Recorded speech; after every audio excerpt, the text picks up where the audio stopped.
მოგესალმებით მეგობრებო, დღეს კვირაა, წვიმა, მაგრამ ჩვენი პოდკასტების სერია არ ჩერდება, პატარა პოდკასტების. დღეს ჩვენ ვიმყოფებით ნებაში და სასწაულია ჩემი აზრით დღევანდელი პოდკასტი, იმიტომ რომ ადამიანი, რომელსაც არათუ ინტერვიუ მიუწია, პატარა ვიდეოებშიც კი არ გამოჩენილა არასოდეს. და არ ვიცი როგორ დავთანხმდა, ეს ადამიანია ჯანგველა, რომელსაც ყველა იცნობს ჯანგველად.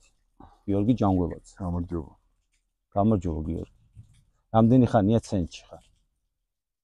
რამდენი ხანია ცენტრში ვარ და 4 თვე ნახევარი. 4 თვე ნახევარი და როგორ მიდის შენი რეაბილიტაციის პროცესი? თავიდან ესე სუბუქად რო დავიწყოთ საუბარი. როგორ მიდის ჩემი რეაბილიტაციის პროცესია? ერთი ის არის მთავარი, რომ მიზანი მაქვს, საითკენაც მივიდე, ვიცი სად უნდა წავიდე და ვიცი როგორ მივიდე, მაგზას აქვს სწავლობ. ნელ-ნელა მიდის და ძალიან რთულია ჩემთვის. ფხიზელი არ ყოფილა 4 თვე ნახევარი და თვე ნახევარი ვერ ვიხსენებ, როდის ვიყავი ფხიზელი. პრაქტიკულად ბავშვობის მერე ვიძახი, აი როცა ვაანალიზებდი რა როგორ იყო, გათვითცნობიერებული ასაკი და რაც დავიწყე, არ ყოფილა ფხიზელი ესე რა. მით უმეტეს შეიძლება რაღაცა პერიოდი, მოკლე პერიოდი ყოფილიყავი ფხიზელი, მაგრამ ის პერიოდი მკურნალობის პერიოდი იყო, არ იყო ის ცხოვრების პერიოდი. აქ ვსწავლობ ცხოვრებას ნელ-ნელა. ჯანგველა.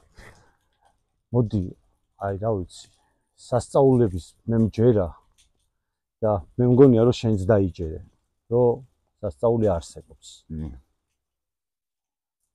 და ეს ამას საკუთარ თავზე ცდი ეხლა. და ჩვენ არ ვსაუბრობთ რაღაც დადგმულ ენით. ჩვენ ვსაუბრობთ გულწრფელად. და შენში ყველაზე ძალიან რაც მომწონს არის გულწრფელობა. მოდი დავიწყოთ სუთავიდან, როგორ დაიწყო შენი დამოკიდებულება, ნარკოდამოკიდებულება, ასე ვთქვათ. და რა იყო ის მიზეზები, რამაც აქამდე მიგიყვანა? ნარკოდამოკიდებულება ძალიან ადრე დაიწყო ჩემი. 16 წლის ვიყავი პირველად რო გავსინჯე, წამალი კონკრეტულად. და დაემთხვა ისეთი პერიოდი თბილისში, რომ შემოვიდა ტაბლეტებიც. ესეთი სიხშირით, როგორც აი მაგათ ჩემს არ იყო მანამდე. და ტაბლეტებს ვსვავდით და დაახლოებით 16 წლამდე სასმელს ვსვავდი, მაგრამ ის არ მქონია რომ ყოველდღე დამელია სასმელი. შეიძლება დამელია გასართობად მეგობრებთან ერთად. როგორც არის დაგველია 1-2 დღე, მერე თვე გასულიყო, თვე ნახევარი არ დამელია. ვსწავლობდი კიდევაც, მაშინ წყალბურთზე ახალი დანებებული მქონდა თავი და მერგებოდა ალბათ ის სასმელიც. წამალიც ხა როგორ თქვა მერგებოდა მეთქი, მაგრამ ვიტანდი. ისე არ იყო რომ ვერ ხვდებოდა ყველა წამის გაკეთება დავიწყე. მაგრამ აი რის გამო დავიწყე და ესე აი აქ რაც ვარ მიდის მაგის ანალიზი რომ რას ვივსებდი წამლით, აი რაში მჭირდებოდა წამალი, რა მაკლდა შიგნიდან რომ რის გამოც წამალს ვიღებდი რომ რაღაცეები შეცვლილიყო. ელება ბევრს გაუკვირდეს, ეხა ვინც მიცნობს კარგად მით უმეტეს იმათ გაუკვირდებათ. მქონდა რა ასე თუ ისე მქონდა, აი კომუნიკაციის პრობლემაც მქონდა რა. ოღონდ შიში მქონდა რომ ადამიანს არასაჭირო იყავი ადამიანებისთვის. ეგეც იყო. საჭირო მინდოდა რომ კი, იყო, იმიტომ რომ შენ ძალიან ემპათიური ადამიანი ხარ. აი, ადამიანები გიყვარს. მე რასაც უყურებ აქ, შენ ადამიანები გიყვარს. და რატო ფიქრობდი რომ შენ ადამიანებს არ უყვარდი? ერთი რაღაც არის, საკმარისი მეგონა რომ არ ვიყავი. არ უყვარდი ისე კი არ მქონდა, მეგონა რომ ის როგორიც ვიყავი და ისეთი როგორიც ვიყავი, თითქოს საკმარისი არ ვიყავი. იმ გარემოსთვის, რა გარემოშიც მე ვიყავი. და ამიტომ წახვედი დამოკიდებულებაში. თითქოს აი ვივსებდი იმ არასაკმარისობა, რაც მქონდა, აი მივსებდა რა, აი არაფხიზელი რო ვიყავი, გინდა კაიფში, გინდა ისე. აი ფხიზელი შემეძლო ეგ, მაგრამ ფხიზელი თითქოს აი სიზარმაცე მქონდა თუ სიუაშკა, სიმამაცე მაკლდა რომ გადამედგა ის ნაბიჯები. აი ფში ვდგავდი იმ ნაბიჯებს თამამად, დაუფიქრებლად. ქუჩა რას გაძლევდა ამ დროს? აი ქუჩა და ეს. ქუჩა ყველაფერს, აბსოლუტურად ყველაფერს მასე როგორ გითხრათ? სავსე ვიყავი, აი როგორ გადმოვიდა, აი როგორ თქვა, არ ვიცი, როგორ გადმოვცე რა. სავსე ვიყავი, ანუ ვივსებოდი იმ ყველა ემოციით, რაც მაკლდა.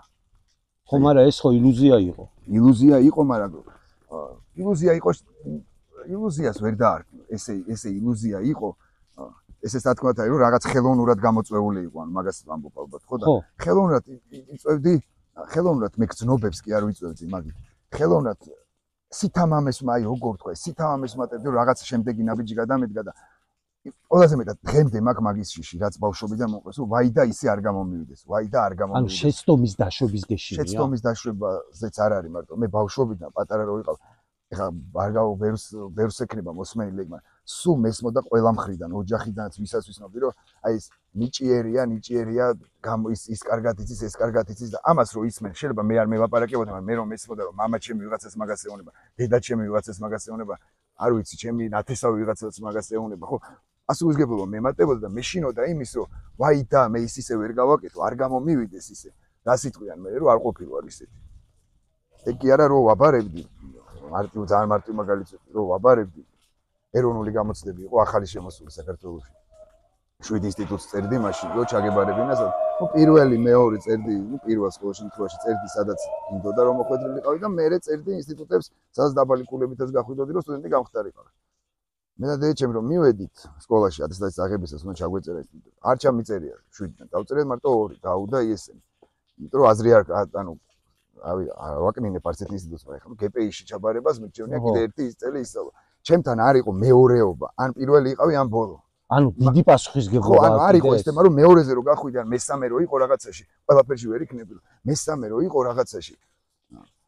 ეგეც ყველაფერი შედეგია, ბოლო ყოფნა შედეგია, რაღაცა მოცემულობაა, მაგრამ არ განიხილებოდა მეორე და მესამე. ან იყო პირველი, ან ბოლო. და სულ მქონდა, ეხაც მაგ. ანუ ამას ოჯახიდან გძნობდი, რომ პირველი უნდა ყოფილიყავი თუ შენ თვითონ გინდოდა? მე თვითონაც მინდოდა. ანუ ამას რო ანუ ეს შეგაზრებულად გინდოდა, რომ პირველი ყოფილიყავი? რაღაც მომენტებში ისე ჩვეულებრივი გამოჩენა არ მინდოდა. ჩვეულებრივი არ აი ეგ იყო. ზუსტად მაგას მივსებდა ის წამალი, რომ აი ჩვეულებრივი ხდებოდა. არაჩვეულებრივი ხა რაღაცა იმ ფანტასტიკურ იმას კი არ ვიზახე, არაჩვეულებრივი გულისხმობ განსხვავებული. უფრო ვიდრე არაჩვეულებრივი, აი განსხვავებული. და როდის სიამოვნებდა ხა სიმართლე, სადაც მივდიოდი, როგორ სიტუაციაც რა უნდა იყოს, გინდა ვიმესთან სახში გასართოს. ყველგან რომ მივდიოდი, აი რო გძნობ, რო ყურადღება შენსკენ გადმოცემ, სიამოვნებდა ეს და რომ იცოდნენ, სადაც მივდიოდი, ვინ ვიყავი, როგორ მაშინ თან ეხლა ბოლოს ბევრი შეცდომა დაუშვდა, ბევრმა რაღაცამ შემირყია ეს მიწათური. ადრე რავი პრინციპებს და ღირებულებებს ძალიან დიდი მნიშვნელობა ჰქონდა ჩემთვის. და როდის დაიმტვერი? აი როდის მიხვდი რომ აი დაილეწე? ანუ რა მოგიყვანა ცენტრში? როდის და ალბათ ბოლო 3-4 წელი, ალბათ 3-4 წელი უკვე ისეთ რაღაცეებზე მივდიოდი, ისეთ ნაბიჯებს ვდგავდი, პირველ და ბოლოზეც აი სიაშიც რო აღარ არის, ისეთი საქციელები, ბოლოც აღარ ვიყავი უკვე. ხო და აი როგორ მოხდა აქამდე მოსვლა? როგორ მოხდა და ოღონდ გთხოვ რომ არ გაამართლო რაღაც სიტუაცია. არ არსებობს. ჯერ ერთი გამართლება არ მაქვს, არანაირი გამართლება არ მაქვს. იმ საქციელების კი არა, რაებიც ვაკეთე, იმაზე კიდე სუბუქის რო იყოს, არ მაქვს. გამართლება არ მაქვს, იმიტომ რომ რაც მე ჩემი საქციელები, იმას რო თავი დავანებო, ჩემ რეპუტაციას, ჩემ სახელს, ჩემ განვითხრებას რა უქენია, რაც მიშენებია თუ შენება ქვია მაგას. როგორ ვანგრიე ბოლომდე, აი უროთი მივადექი და ვანგრიე, მე საფუძველიც ამოვყარე ალბათ და იქ სადაც იყო ნასახლარი პირობითად რო თქვა, ისიც გადავწვი. ჩემ ოჯახს, ჩემ მეგობრებს, ჩემ ყოფილ ცოლს, აი ყველასთან ისე შევირცხვინე თავი, რომ აი ანუ უკან დასახევი. არა, უკან დასახევი და გვერდზე გასაწევებსაც არ დამიტოვებია. აი ეხა არ ვიცი, მე ბოლოს აღარ გავდიოდი სახლიდან და ეხა ხვდები რა, იმიტომ კი არ გავდიოდი. აი, ხო, სურვილი არ მქონდა თქო, ვიძახ, სურვილი არ მქონდა. იმიტომ რომ ცხვენოდა. აი, წეღარასაც ვიდახდი. სხვა თამასა მეჭირა რა, ვაფშე სხვანაირი თამასა მეჭირა.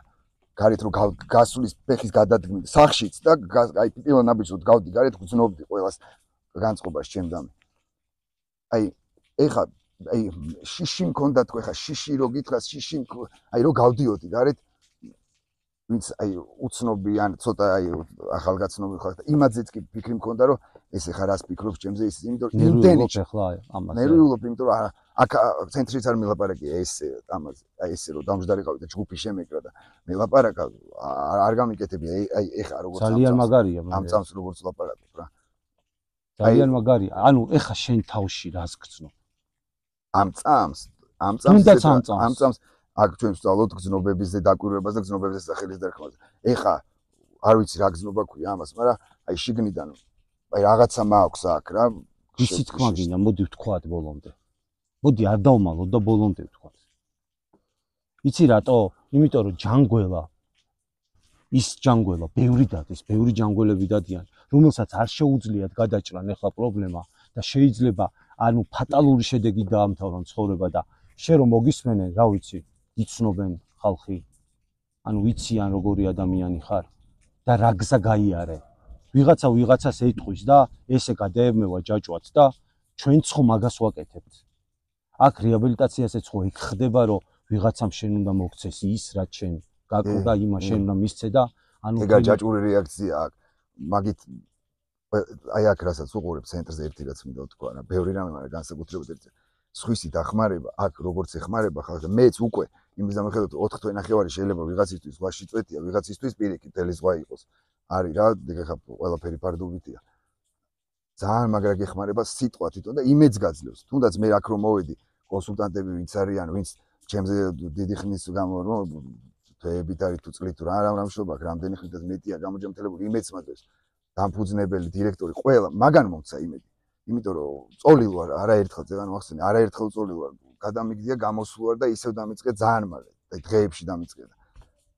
ბოლო შეცვლა მინდა იმისი რომ ვისწავლო ფხიზელმა სიხარული შეგრძნება, კომფორტი შეგრძნება. აი როგორ დავარქვა ადამიანად იგზნო თავი. ხანდახან ცუდ ხასიათზე იქნები, ხანდახან კარგ ხასიათზე იქნები, ხანდახან ისე იქნები, ხანდახან არაფერი არ გენდომება, ხანდახან ყველაფერი გენდომება, ხანდახან რაღაც გენდომება.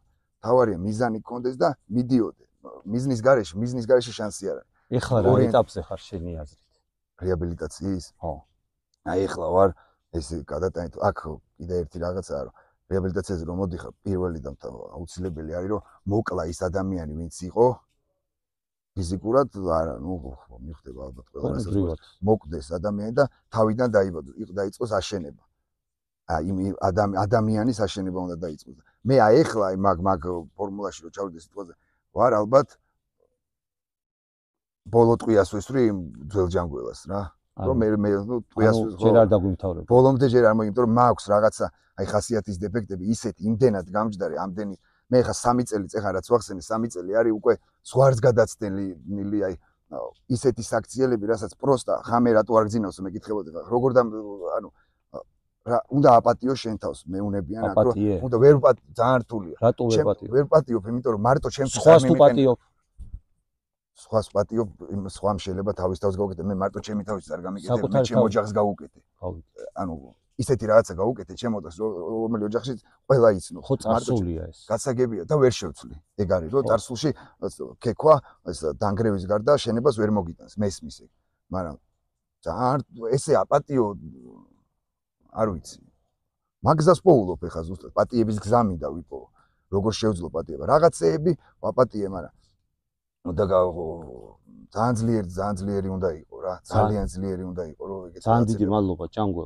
მე მგონი ამ ინტერვიუს ჩვენ 3 თვის შემდეგ გავიმეორებთ ანუ გავაგრძელებთ და მოდი ვნახოთ როგორი მდგომარეობა იქნება ძალიან ძნელია ვიცი შენს მდგომარეობაში ახლა რა მდგომარეობაშიც ხარ ინტერვიუს ჩაწერა კი არა საერთოდ ლაპარაკი ადამიანმა ილაპარაკოს და ძალიან დიდი გამბედაობა გაქვს და ძალიან დიდი მზაობა გაქვს რომ გახდე სრულფასოვანი გამოჯამრთელებული გამოფხიზებული და ბედნიერი ადამიანი რა ძალიან ვამაყობ შენით ეხლა და გიღებ როგორც ჩემს მეგობარს და მე შენ გვერდზე ვარ ბოლომდე და ძალიან დიდ სიყვარულს განვიცდი ძალიან დიდი მადლობა მეგობრებო რომ გვისმენდით გვიყურებდით ეს ძალიან ესეთი ემოციური პოდკასტი ჩვენ არ გქონია ჯერ და მადლობა რომ ბოლომდე გაგვიწერით მადლობა ჭანგო მადლობა